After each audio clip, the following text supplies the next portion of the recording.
Samantala, hinamon ni Palace Press Officer Claire Castro si Baguio City Mayor Benjamin Magalong. Napatunayan ang aligasyon na may nag-utos umano sa kanya na maglabas ng pahayag hinggil sa papel ng alkalde sa Independent Commission for Infrastructure.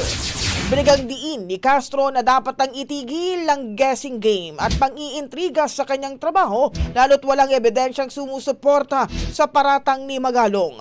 Ayon pa kay Castro, hindi niya saklawang damdamin at desisyon ni Magalong na mag-resign sa ICI. Lahat din daw ng sinabi nito sa press briefing noong September 26, partikular ang pag-review ng legal team kung may conflict of interest sa tungkulin ni Magalong sa ICI at pagiging alkalde ay desisyon na nanggaling sa presidente. Matatanda ang sinabi ni Magalong na si Castro umano ang dahilan ng kanyang pagbibitiw sa komisyon matapos linawin ng palasyo na ang kanyang papel ay bilang special advisor lamang at hindi investigador.